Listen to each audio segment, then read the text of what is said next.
I am DYANAROZAY, and I bring a unique commentary to your favorite reality TV shows and whatever is popping on social media.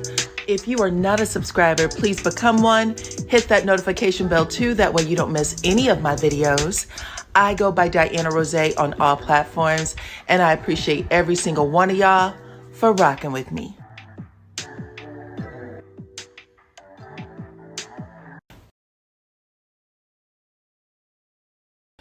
What's up, Supreme Team? Welcome to the channel. I am back. I told you I was coming back with Married to Medicine and a flavor. So that is what I am here to do. We are catching up on Married to Medicine. This is episode 2. And then also there is a new show that is airing on, I want to call it, what is that network called? Fox Soul is the name of it. It's on YouTube, but the actual show is network worthy, like it should be on television. That's how good it is. So I'm going to talk about it because, you know, I like to support all things Black. Y'all should know this by now. Okay. Y'all should know this by now. I don't play. Okay. So that is what you are here for, to hear me do these 2 reviews. I do want to say hello to my moderators. I'm going to say hello to Lady D Keys. Thank you, girl, for showing up again today. I appreciate you. And then also hello to my sis. This is my real sister. We got the same mama, same daddy. Clone in the house, okay? So come on in. Come on in. Succeeding. Am I pronouncing that right? Succeeding. Come on in. Thank you for coming through. All right, y'all. So we're going to get right into it because it's a school night. It's a school night and I don't want no problems, okay? What's up, Diarese? I appreciate you, girl. Thank you, thank you, thank you. Okay, so let's get into it, y'all. Starting with Married to Medicine first, child.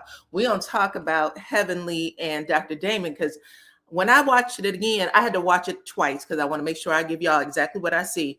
Dr. Damon did some shit in this episode that I did not see the first time. Maybe I was doing something else, but baby, something happened. I'm gonna tell you guys what in a little bit, okay? Come on in. Okay, I'm pronouncing your name right. Okay, cool. All right, so listen, it opens up with Toya. I think in the first episode yesterday when I did the live, I probably mixed up episode 1 and 2. So anyway, it opens up with Toya and her husband, okay, Eugene. He's coming in for the weekend because y'all know he only stays the weekends at the house now.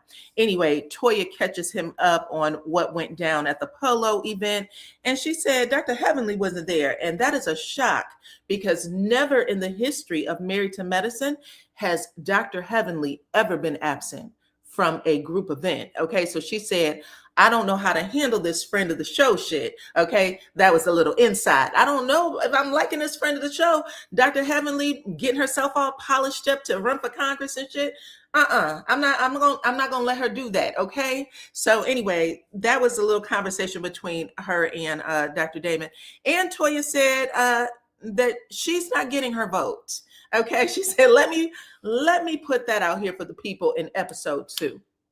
And I think she said it in episode 1. She said, Heavenly will not get my fucking vote, period. Okay, I don't play when it comes to that. Now, that's funny because I don't think Toya knows too much about what the state rep and the shit does, but we'll get to that too.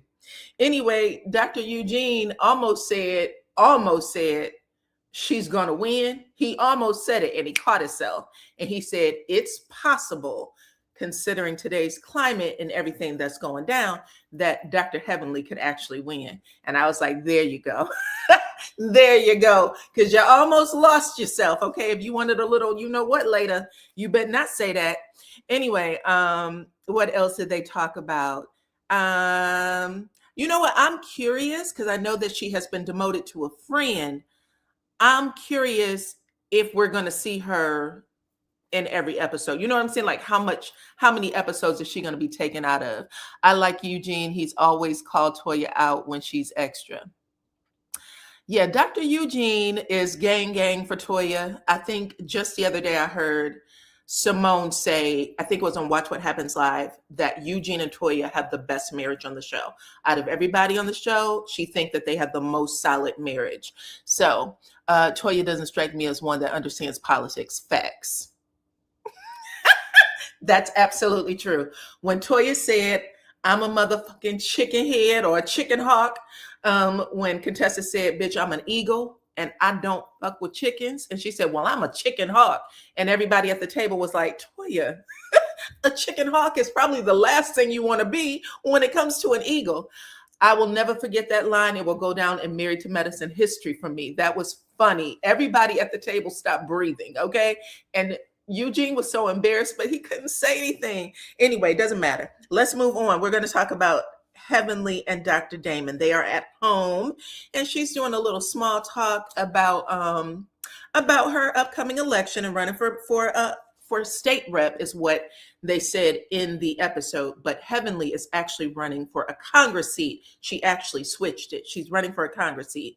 And she basically says to Damon, listen, we're all under a microscope because of me. My position has put all of us, the kids, you, and that's a lot. So she's having this conversation with him.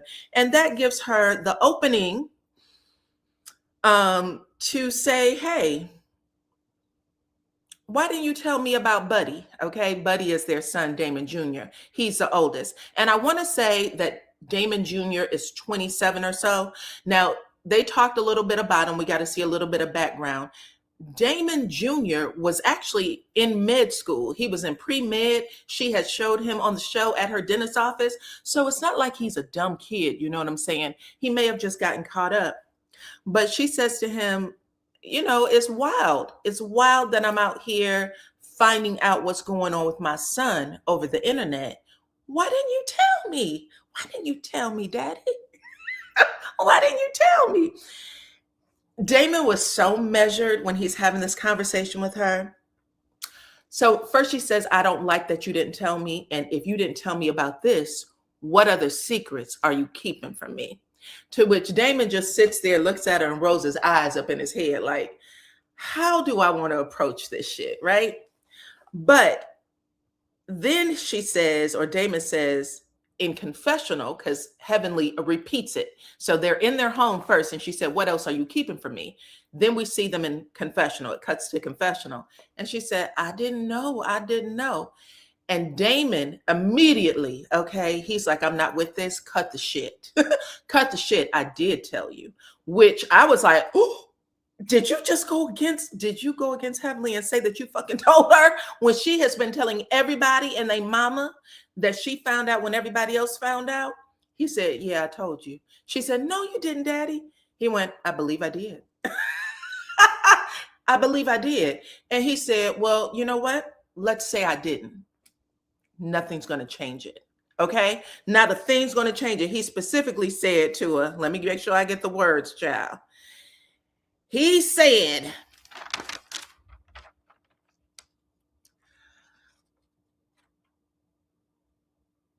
first he said no, then he said, I'm not going to keep lying to you or for this show. He said, I did what I did. I don't care about what anybody's opinion is. And they can say whatever the fuck they want. Okay. I did what I did. I don't care what anybody's opinion is about it. And they can say whatever they want. And this is where he breaks ties. Because, sometimes we've seen Dr. Damon pop off like he did when he was I believe it was at Simone's house. And he was telling Heavenly to calm down when she was fighting Contessa. She was fighting Contessa. Anyway, you saw that shit. And I was like, ooh, because right now he is basically, in my opinion, he was saying, I'm going to be on my son's side. I'm not going to sit here and make it seem like he's an embarrassment or that I have, I'm going to pretend like I didn't tell you, because it is important for him to let his son know wherever he is in the world that his dad is standing behind him. I fought for him when he was going through the shit. Sometimes people get in trouble, and I don't want him to think that I have abandoned him to have this dumb fucking conversation with you on TV.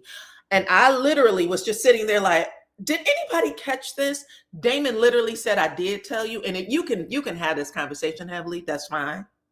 But I'm not going to lie and say that I didn't tell you when it is our son's freedom that is at stake. Okay. Now, after that, we see Heavenly in confessional by herself. And she said, listen, when I got home and I had a chance to talk to my son, I laid his ass out. Okay. She said, I cussed. I said a little bit of everything. And he left the house and I have not seen him since. He's been gone for months. For months is what she says in the scene. Okay. Then we go back to her house. And when we're back there with Damon, she says to Damon, is there a way? Is there a way for you to call Damon so that he can come in and we can talk? And before she could get the words out of her mouth, Damon said, no, there's no way. There's no way I'm going to bring him in here again for the cameras. Heavenly, not going to happen. Okay. And then he said, she was like, you don't think there's no way we can talk, or you know that you don't want him to talk to me? Do you think you want him to talk to me? He said, when he's ready, he'll talk to you. It could be a month from now. It could be a year from now. It's up to God. He said, you talking to your son is in God's hands. And when he's ready, he will. Otherwise, I will not be the conduit. I will not set that meeting up for you and your son. Deep breath. Now listen, I have been watching this show forever, since it came on, and I've always liked Dr. Heavenly. And I've always thought that Damon has taken a back seat, especially when he was the head of that hospital. He didn't get into a whole lot of shit. You saw him on screen and then he was off. You know what I mean? Now he has his own practice. He's talking a little bit more, but he literally laid Heavenly's ass out in the softest way. I mean, after he said it's up to God, he said, come here, buddy. Let me give you a hug. Let me give you a hug, buddy. But it could be a while before he talked to you. It might be a year. Okay, get on your knees and you pray to the good Lord, because that's the only intervention that's going to happen. Not me. I'm not getting in the middle of this shit at all. And he said, I do not apologize to you or anybody else for doing what I did for my son. And I'll do it again. And I'm not lying to make it seem like, I'm not on his side, because I am more on his side than I am on the side of this bullshit conversation. Okay. And for that, I have to say, Damon stepped up in the biggest way. Now, y'all remember when he cussed her ass out when she was fighting Contessa, and he said, get in the damn car. Get your ass in the car. And Heavenly was opening her eyes and she that shit was funny. Anyway, I did appreciate that scene. At first I thought it was real fake when I watched it the first time around, but when I watched it a second time, I said, Damon's telling her, and she was sitting there biting her lip. And at one point she started wringing her hands like, what are you trying to say? You know what I mean? It got ugly, I think, okay? Is that their oldest son? So yes, that's the oldest son. And from what Heavenly has shared, she said, listen, of the two sons, there's one that's a little more in the streets than the other, okay? So the youngest son might be walking the walk a certain way. The older son might be a little out there, but it's not that he's not a smart kid. He's not a kid. He's a man, but it's not that he's not smart or that he doesn't know better. But Dr. Damon, he's about them kids. And there was a season where Heavenly actually admits he was Mr. Mom. I was, chasing the bag. I was trying to build my practice and all kinds of shit. Damon was the one who actually was being a mother to the kids. So all of my kids go to Damon first and then to me last. She admitted that several seasons ago. And when Heavenly first shows up on the show, I don't know if y'all remember, Heavenly used to drink. Like, she would put shit in a thermos and she always poured brown liquor in her cup, and she would get called out all the time. And then she cleaned herself up, a little later. There probably has been all kinds of stuff that has really went down in Heavenly's family unit with her getting herself clean and stuff. But, and I don't want to call her an alcoholic, but she did enjoy some shit. You know what I mean? But she's always kept that part to herself. And when she started losing weight and stuff, I think that's when she said she stopped drinking. I remember her saying she stopped drinking as much on the show one time. That's the one she got pregnant with earlier than she was expected. So He loves those kids. He loves those kids. And even though we was cussing out Cecil, I was cussing out Cecil and said, "You're supposed to be gang gang. You lie. If she lying, you lie too." Yeah, I actually appreciated Damon in the scene. I appreciated that he chose his son first. Good job. Okay. That's what it looked like to me. Anyway, moving on, child. Let's talk about the next scene. Who do we have? Who is it? Simone and Cecil? No, it's Dr. Contessa. So, yeah, Dr. Contessa lets everybody know that she has bought a property that is $1.2 million.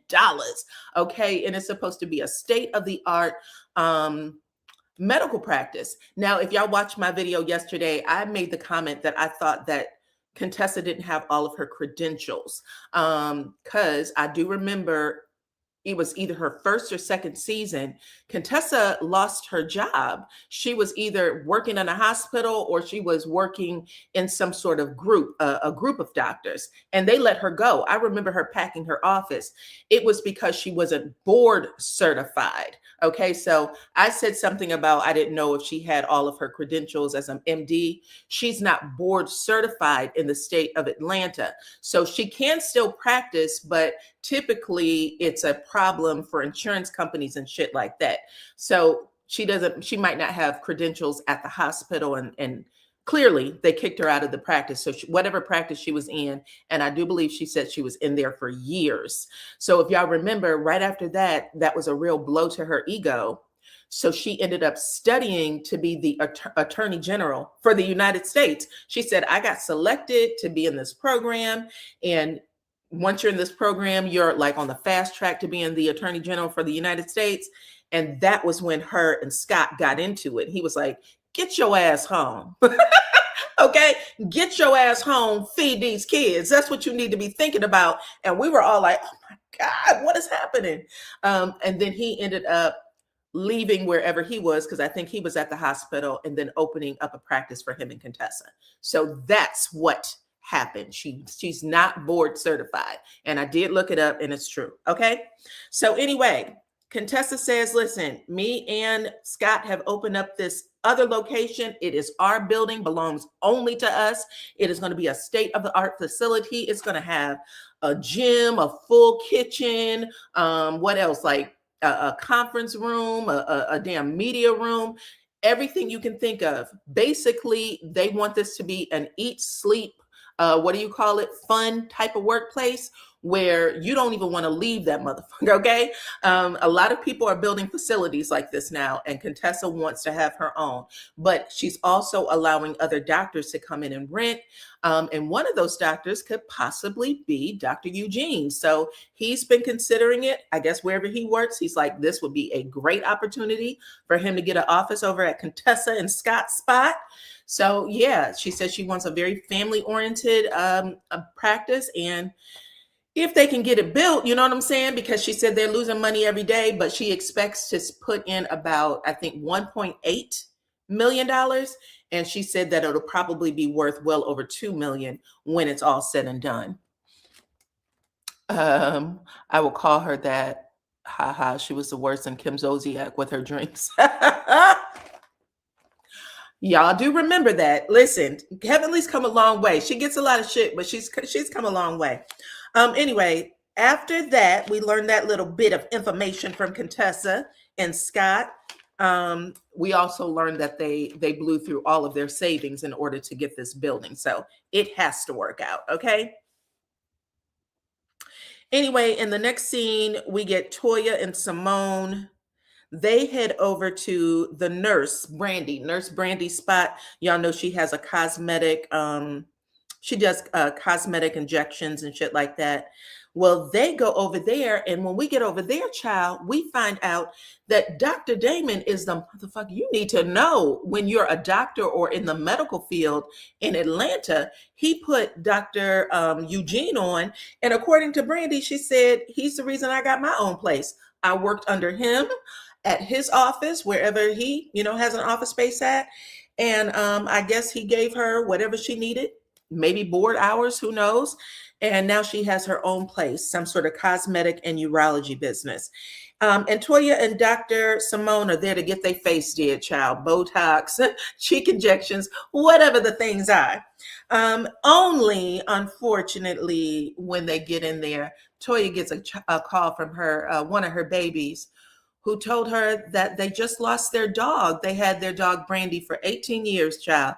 18 years, and they found him in the worst way, in the pool. So apparently, I don't know if it was Toya, because she told the story two different ways. First, she said it was her house, her, whatever you call them, a maid. She said, my maid let the dog out, and then she went and did the laundry, and I guess she forgot about him because she was expecting the dog to come back and, tap at the door. And then as the day went on, she realized, oh shit, where's the dog? And she found him in the pool. He had drowned. So first she said it was the maid, and then she said, I let the dog out, and I just assumed that the maid would hear him, and she found him in the pool. Either way, it was very sad. I was bawling, but they had a funeral. They had a funeral service for that damn dog that was worthy of a king. Okay. Everybody came in dressed in white. The men and the women showed up to the funeral, and the kids. Okay. I did cry. I'm not going to lie. My heart was broken. I was like, damn, Brandy, why? Okay. But not Brandy, excuse me, Bailey. Her dog's name was Bailey, but they all came in to show their love and support for Toya. Every single one of them. Some of them even brought their own dogs in. Okay. And I think that who was it? One of them also said that they just lost their baby too, their fur baby too. So it was a lot. It was a lot. But we're moving on from that conversation.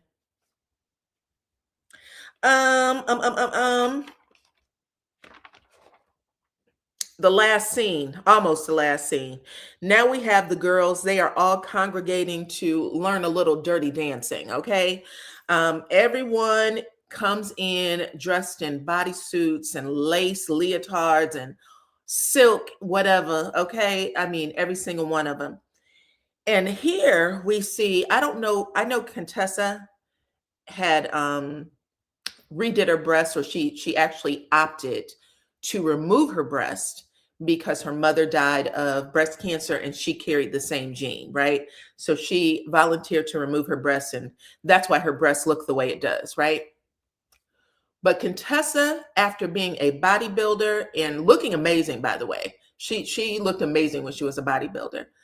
That lady is as big as my damn pinky. She had on a silk bodysuit, and her knees, child, the way that skin, not the skin, the way the fabric at the knee was buckling, at her waist was buckling, at her ass. I was like, Contessa, Jackie used to be the smallest person on this show. You are smaller than Jackie. You are smaller than Jackie. Who knew? Who knew that was possible, girl? I don't know if maybe she's a little, I don't know. I don't want to talk about it if she got something else going on, but she is tiny AF, and I kid you not. Okay. You said Simone looked a hot mess. Well, they all had something. They all had something. Listen, even Quad, when she came in, every time Quad comes in, I'm always looking through my hands like, Quad, where did you get all that ass from? Quad is so much bigger than she was last season. So much bigger than she was last season to me. I don't know why. Oh my goodness. Anyway, they all come in. Jackie made fun of herself. She said she looked like the Tin Man in her those shiny ass pants she was wearing. But Dr. Contessa, who wanted to be very much a part of the festivities, they were supposed to do some walk where they saunter up to the mirror and then drop down. Contessa lost her footing and fell. Okay. First she falls, and then she tries to play it off like she meant to do the split. So she ends up doing the splits. Everybody in that room was like, girl, like, cut it the fuck out. Okay. Nobody was surprised by that. Okay. No one was interested. Anyway, in confessional, Heavenly said that Contessa split her whole ass open and she needs to close it up. Okay, she don't want to see that shit no more. Don't drop down to nothing anymore, Contessa. Okay. Anyway, after that, they all play some game where Jackie is trying to open conversation between everybody who might have some problems. She started asking questions like, if your husband's cell phone is on the table, would you look at it without him knowing? Okay. And Toya said, absolutely.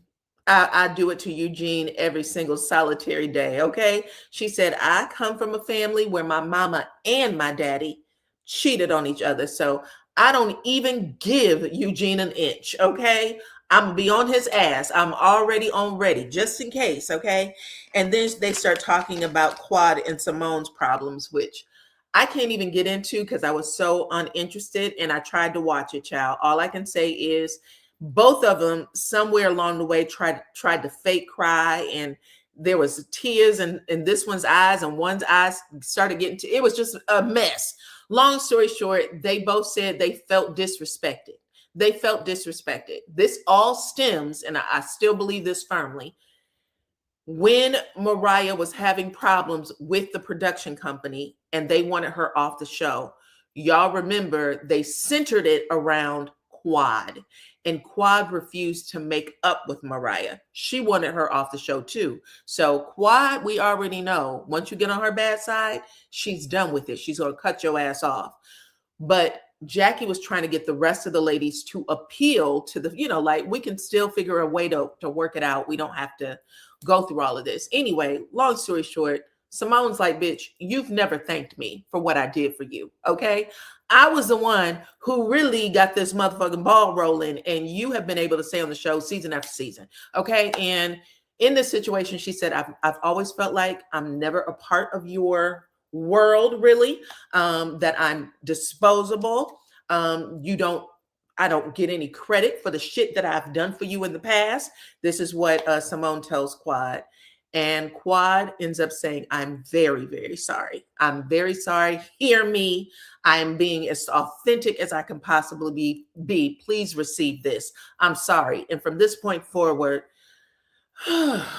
let's be cool. And we'll see if it fucking happens, because these two get in a fight all the time. It's really a power play about one person saying, bitch, I'm the one who pulled the trigger and you act like I didn't do shit for you.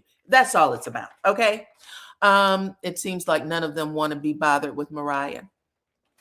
Well, none of them did. However, y'all remember Mariah and Heavenly never got along, so we knew that. But Mariah and Quad were real friends. Jackie was the one, if I'm not mistaken, who said, I think this is bullshit, and I think that we need to find a way to keep her as a part of the friend group. I don't think we need to throw her away. But she could have just been saying that, just to say it. But she was really the only one at the table who said it at the time. Anyway, moving on. While all this is happening, the men are also talking. The OGs are telling the YNs, okay, that the women sometimes keep it a little too real with each other and they fight all the fucking time. So if you want to be a part of this group, just know to keep your nose out of it. Keep your nose out of it, and that way it won't affect what we got going on. They literally give this speech to every new guy that comes in. All the OGs say the same thing. Don't get in the women's business. We can say cool. They're going to keep it a little too real all the time, but don't take that shit on. Don't carry it, okay? Otherwise, you will find yourself on the outs with all of us and the women. So that was actually good advice, and it came from Eugene, child. Eugene said, stay the hell out of it. Then I believe it's King who said, well, what if the women are wrong about something? Am I not supposed to correct them? And Eugene said, you support your wife, okay? Always support your wife. He went, even when she's wrong, he went, always. I don't give a shit if she's wrong. I don't care if she's wrong. Support her all the time. And maybe if you see a small break where you can ease some, part of the conversations and make some understanding, cool. Otherwise, stay the fuck out of it. That's the only way to survive, okay? Now, while he's saying all this, Curtis is on the other side, and he's pissed because he got a bone to pick with Toya for saying that he has his hands on all the women on the show. So Curtis said, I don't believe that shit, okay? If your wife is wrong about something, you should definitely say something, Eugene. I'm really surprised you would take this, train of thought, okay? And Eugene is like, well, I don't know why you're surprised. What's the problem? And he goes on to tell him, I don't like that shit your wife had to say about me. She was wrong. And when your wife is wrong, you need to check her. And Eugene said, I hear you, but she hasn't been wrong. So there's no reason for me to check her. And that is how you support your wife, okay? You did grab that woman's waist and drag her into your lap, Curtis. We all saw it. It's on the show, okay? Now, she claimed she was trying to set your ass up to see if you was really over your cheating ways. But y'all remember when Curtis got caught cheating, and he tried to talk to Eugene. Eugene said, I'm on Jackie's side. I'm really surprised at you, Curtis. You did some dirty dog shit. And if we have to pick a side, I'm on Jackie's side. He wouldn't even shake his hand. He walked off. And Toya had this big grin on her face, like, that's right. That's right. Curtis was brokenhearted when Eugene had stiffed him that day. I remember it. But Eugene is like, shit, I still feel the same way about you, Curtis. You fucked up. And I'm not going to make you feel better about it, period. Jackie might, but I'm not. And that's what it is, okay? They told him right. Facts. Now, after all that goes down, now we are back on the women's side. This is the final scene. And Heavenly needs to talk about what happened at the polo event, because she already said, even though I wasn't there, from what I'm understanding, I was there in spirit, because Toya couldn't keep my name out of her mouth, right? So now she's sitting there and she's like, so Toya, I heard that you had some questions about what I got going on and what I'm doing. So she said, I am running for state representative. Do you have any questions about that? And Toya said, yeah, because I thought it was a joke when I heard that you was running for state representative. And she did not, I don't know how much Toya had to drink when she said that, because she started off drinking, by the way. She started off drinking, by the way. And she said, yeah, I thought the shit was a joke, okay? So then Heavenly tries to son her. And she said, do you even know what a state representative does? Because y'all know Heavenly had to go into that, that training where they teach you how to answer questions. So there's an answer for every question that people ask, right? Or any doubtful remarks. Heavenly's trained to do that. So she said, do you know what a state representative does? And Toya leaned over, damn near in her face, and said, I don't give a fuck, okay? I don't give a fuck what it does, okay? Whatever it does, you shouldn't be doing it, and I'm not voting for you. Child, everybody in the room was like, Toya, calm down. Now, Heavenly's pissed because she wants the old Heavenly to come out, right? She wants to roar, but she is trying her best. Like, bitch, what's my next talking point? What's my next talking point? Okay, I said this. And she said, Toya, keep my kids out of your mouth. She got so confused. She forgot how to say it. She said, keep my kids and my business out of your mouth. Okay, period. She said, I'm glad you brought that the fuck up, because every season, every year, you have talked about me and mine like a dog. And if you don't think you about to get this work, bitch, you got another thing coming, okay? Toya said, I am going to make your ass come out of character today. And she absolutely did. They had to drag Toya outside. That's how bad things got. And literally, for the first time since Mariah has left the show, Heavenly looked 100% flustered. I've never seen her that flustered, except when Mariah was on, because Mariah used to take Heavenly up out of here, okay? Heavenly, for the first time, was like, bitch. Heavenly said, you have no idea. I know all kinds of shit about you and your family. Don't make me tell it. You ain't got to worry. You don't have to worry, okay? Toya drinks too much, as Heavenly used to. Yeah, Toya's a drinker. I said that the other day. The two people that drink too much on this show is Cecil and his pot belly ass, and Toya. Toya got to get that shit under control. Seriously. But yeah, that was a good episode. I actually liked it. If it's an indication of how the rest of the season's gonna go, I'm okay with it. Okay, I told y'all Toya is gonna be the one to pop every single scene. She said, "Baby, I'm getting my money, and I promise you, I'm gonna get a raise next year. If y'all didn't like me before, you're gonna like me now." Okay. Yes, Mariah used to make Heavenly. She would get flustered to the point where Dr. Damon would have to go to Mariah and say, "Could you please, for me, could you stop?" That was funny. Anyway, we shall see what happens next. But yeah, that was a good episode, y'all. I hope you liked it. All right, now we're going to do the new show. And this is called A Flavor. It is set here in the A, Atlanta, the ATL, and it's all about 5 Black women, all who own restaurants. I think one owns a bakery, and they are all at the top of their game. And basically, what they have decided to do is bring something called the festival. Let me see if I got the name of that right. What is it supposed to be?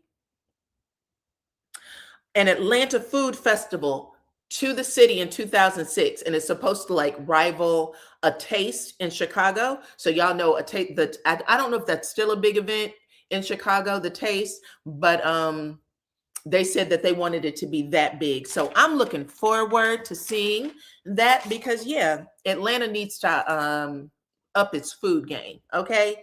So anyway, I'm going to give you guys the tea. This isn't going to take very long. It's a 20-minute episode for the most part. And this is just an introduction episode. Okay. So it starts out with a lady named Keisha. Keisha is the one who actually organized everything. It looks like she organized these ladies and maybe even got the show together. Keisha, the best way to explain her is she is a cross between Maya Angelou and Marlon Brando from The Godfather. And that's no joke. She talks like Maya Angelou a little bit, and she talks like The Godfather a little bit, okay? But basically, when people see her, they look like they bow down to her. And I'm not even fucking joking. I'm not even joking. She has a very commanding presence, but she's a little woman. You know what I'm saying? But she's very commanding. Anyway, she has 3 restaurants in the city, and I guess they all make money hand over fist, okay? She said she was one of the first Black people to own a restaurant in some row in Buckhead, and I think she's still the only one that exists over there. And she said it is booming. I think it's called the what is it? The Daiquiri Factory. I've never been, so I don't know. But she has 3: a seafood restaurant, and then she has a bar and grill of some kind. Okay. Anyway, so that's how it opens. That's our introduction to her. Then in the next scene, we get our next restaurateurs, and they go by the name of Bobby and Taryn. Okay. Now, let me describe these ladies for y'all. They're both from Chicago. Taryn definitely looks like she can fight. Okay. I mean, she looks like she will stump a mud hole in your ass kind of fight. She does not play at all. She is an old school 1990s type of bitch. Okay. And then Bobby, she's a little more sophisticated. She puts you in the mind of both of them from Chicago, though. Both of them from Chicago, and they have Chicago energy too. Bobby has more ATL energy than Taryn, but you can tell. I've been to the Daiquiri Factory and to Cirque. Okay. Yeah, those were her restaurants, child. But yeah, so she said both of them are at a place called Harold's Chicken and Ice Bar on Edgewood. Now, the location has since closed, but these two are like known each other forever since, I don't know, college days.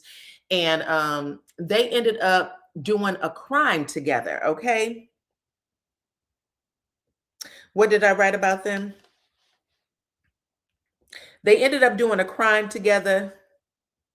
And now they are just trying to figure out how to stay business partners because they really hate each other's guts. Bobby hates Taryn's guts more than the other way around. Taryn just wants to make her fucking money and move on. Bobby, though, you can tell she hates the air that Taryn breathes.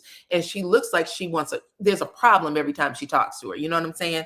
So these two, because they can't stand each other, they don't really manage the restaurant together. One does 2 weeks on, the other one does 2 weeks off, and they go up and down, right? Don't believe a word coming out of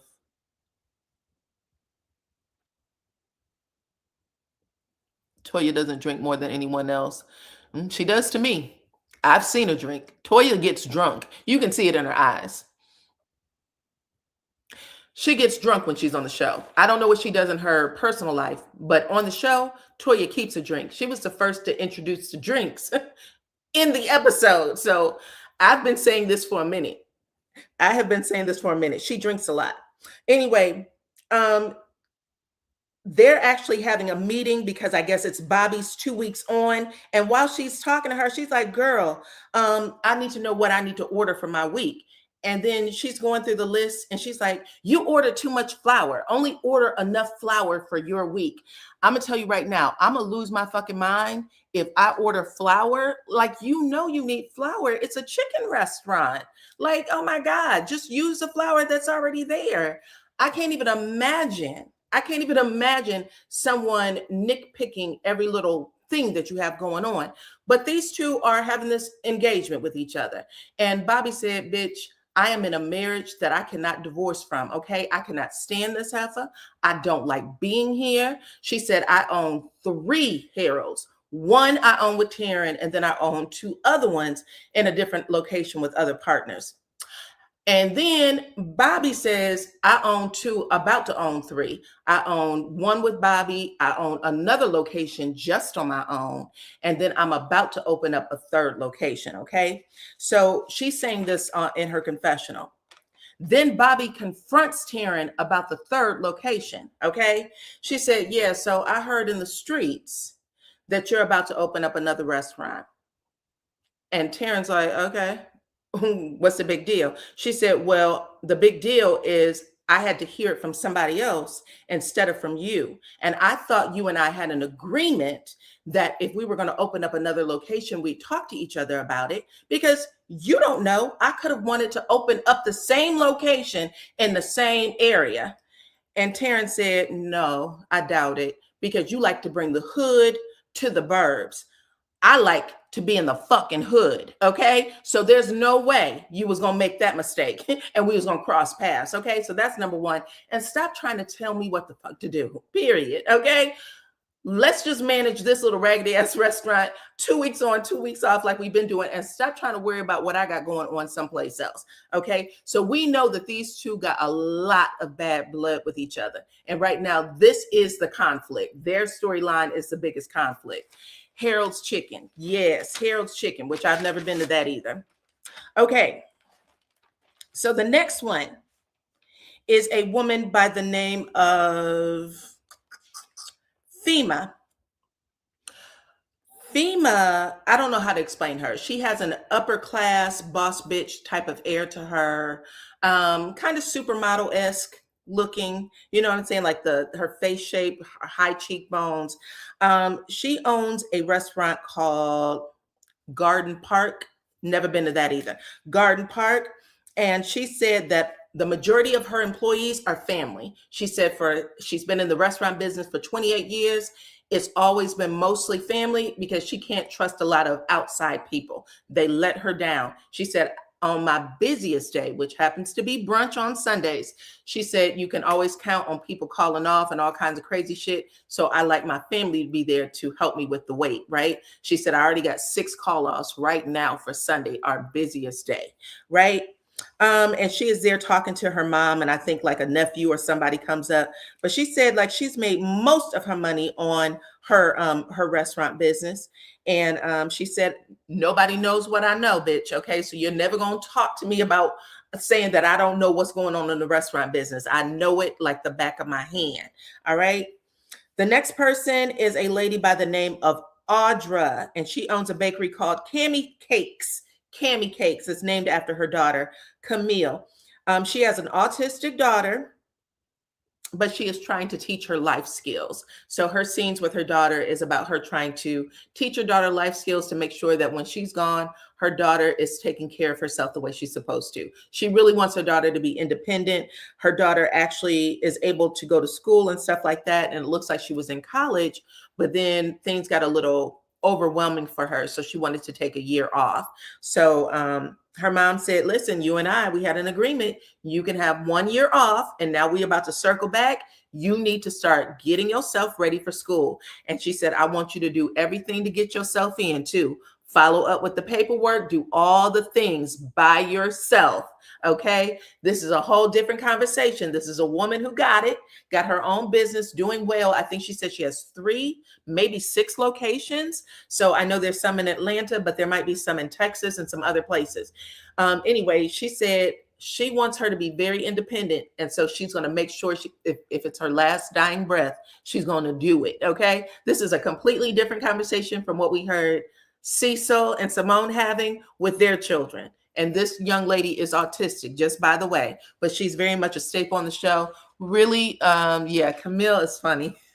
Camille is funny, I have to say. But y'all have to watch it to see what we're talking about. Anyway, the other thing about Audra's story is that she is a breast cancer survivor. So being independent is a big deal for her. And I just love that about her. She's a single mama. And she said, if hell or high water, these stores belong to my daughter. When I go, they all belong to her, and I want her to know how to run them, but I also want her to have an education and learn how to live on her own. Okay. So then we have, this is the last person, I think. The last person that's a part of this show is a woman named Ebony, and she owns a restaurant called Novo. She's the newbie of the group. Okay. And really, this, I don't even know what to say about her. She said that she opened up this restaurant and it just took off immediately. And now she's trying to start another location in the Dallas, Texas area. She said that she couldn't have done anything without her team. So she's understanding that there's a lot of people who helped her be successful. And in her scene, she tells her team, and I think there's about 5 people. She said, if y'all are ready, I'm going to pay for you all to go to Dallas. I have paid for your housing, your transportation, your food, and everything else. Okay. And your paychecks. All you have to do is tell me that you're going to dedicate your time to making that location just as successful as this one. But she needs a group over there to be the startup crew. And everybody was like, bitch, we down. And she was like, I cannot ask for a better team. I take care of them. They take care of me. Okay. So anyway, after all of that, now all of these ladies are going to come together for the first time. Those were the introductions because this was the first show. All of the ladies are going to come together to go to Keisha. Remember, I told you she's Maya Angelou plus Marlon Brando. So they're going to come together to go to her anniversary party for the daiquiri factory. And when she comes into the room, it is also a surprise birthday party for her. So she did not realize her staff was going to do this. She walks in, everybody screams surprise. She tells everybody drinks are on the house. Okay. There had to be, it looked like 200 people in that mother. So she said, drinks are on the house, damn it. And then she goes up, everybody's greeting her. And then here comes Keith Sweat's turtle looking ass. Keith Sweat comes in and he sings happy birthday and make it last forever and all the other shit. And he also gives her these signature bags. I guess he's in some sort of bag business now. So he gives her these bags. And then she gets a chance to sit with all the ladies in the group, right? Everybody that I talked to you guys about, she sits down with them and she basically says, listen, you guys are the creme de la creme of the Atlanta restaurant scene. And I have brought you all together because I'm going to have a food festival in 2026. Food festivals are $9 billion industries. Okay. That is the money that we want to go after. That's where we want to be. And I want you all to help me organize it. Okay. And then we have, I think it is Bobby, who I told y'all she lived in Chicago. Or born and raised in Chicago. She said, I did this, I think for the taste. I think it was either her or FEMA. She was like, yeah, I did this for Taste of Chicago. It's one of the craziest shits you could ever participate in. And Bobby said, don't say no yet. Don't say no yet. I'm going to invite you all to my house. Right now, we're just going to celebrate the anniversary, celebrate my birthday. But I want all of us to come together and seriously talk about how to be a part of a $9 billion industry. Because if anybody can do it, we can do it. Okay. And that's how it ends, basically. That's the first episode. Black women coming together to make money. Okay. She said, everybody knows that when I put my sights to something, I gets it done. Okay. And everybody seemed like they were very happy to be there, or they seemed very honored that Keisha had hand selected them. Whoever Keisha is, she's a big deal. Okay. At least that's how they are portraying her on this show. But anyways, that's it. That's how that particular episode of A Flavor ended. Okay. I appreciate every single one of y'all for coming over and hanging out with me, child. I see a lot of people have come into the building. I didn't get to see everybody, but hey, Gloria. All right. But that's it, y'all. I'm not going to keep y'all up. Y'all go to sleep. Hit my like button, share the video, please, and thank you. Follow me on all platforms at DYANAROZAY. Make sure y'all give A Flavor a chance, because it's a good show. Okay. And I appreciate every single one of y'all for rocking with me. Bye-bye.